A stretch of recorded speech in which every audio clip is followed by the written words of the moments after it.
નમસ્કાર દર્શક મિત્રો, આપ નિહાળી રહ્યા છો એસ લાઈવ ન્યૂઝ બુલેટિન। જોઈએ આજના મુખ્ય સમાચાર।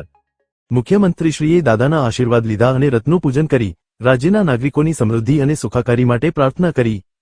ગજરાજ, ઊંટગાડી, વિશાળ ગદા, ટ્રક ઉપરાંત ઓપરેશન સિંદૂર નો ટેબ્લો આકર્ષણનું કેન્દ્ર બન્યા। મુખ્યમંત્રી શ્રી ભૂપેન્દ્ર પટેલે આજે અમદાવાદના કેમ્પ હનુમાન મંદિર ખાતેથી ભવ્ય શોભાયાત્રાને પ્રસ્થાન કરાવ્યું હતું।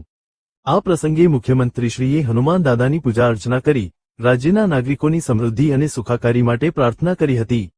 અમદાવાદના શાહીબાગ સ્થિત કેમ્પ હનુમાન મંદિર ટ્રસ્ટ દ્વારા દર વર્ષની પરંપરા અનુસાર ભવ્ય શોભાયાત્રાનું આયોજન કરવામાં આવ્યું હતું। સવારે સામૂહિક હનુમાન ચાલીસાના પાઠ બાદ આ યાત્રાનો પ્રારંભ થયો હતો। આ પ્રસંગે મુખ્યમંત્રીશ્રીએ હનુમાનજીના રથની આરતી ઉતારી હતી અને ત્યારબાદ શ્રીફળ વધેરીને શોભાયાત્રાના મુખ્ય રથને પ્રસ્થાન કરાવ્યું હતું।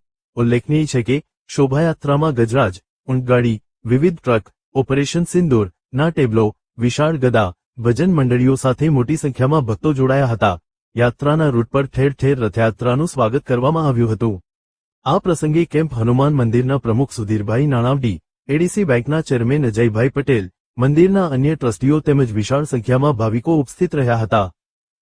આ શોભાયાત્રામાં હનુમાનજી પોતે પોતાના પિતા વાયુ દેવતાના આશીર્વાદ લેવા માટે વાસણા બેરેજ આગળ જે મંદિર આવેલું છે ત્યાં જશે।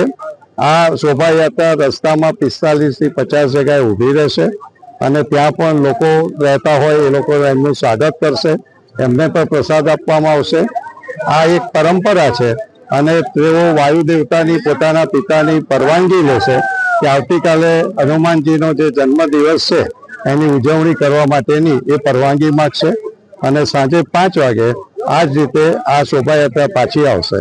આ વર્ષે આ શોભાયાત્રામાં અમે ઓપરેશન સિંદૂરનો પણ એક ટેબ્લો બનાવ્યો છે, જેનું આકર્ષણ મારા હિસાબે દરેક લોકોને ગમશે। રસ્તામાં જેટલા લોકો આવશે એ પણ જોશે અને આપણા જે જવાનો જે ઓપરેશન સિંદૂરમાં સફળતા મેળવી એનું એક યાદ પણ તાજી થશે। આ એક અમારો આની માટેનો એક વિચાર હતો અને આજે વિચારમૃત થયો છે।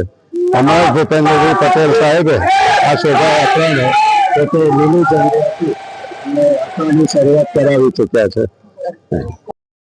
તો દર્શક મિત્રો, આ હતા અત્યાર સુધીના સમાચારની ખાસ ગતિવિધિ માટે આપ નિહાળતા રહો એસ લાઈવ ન્યૂઝ બુલેટિન। નમસ્કાર।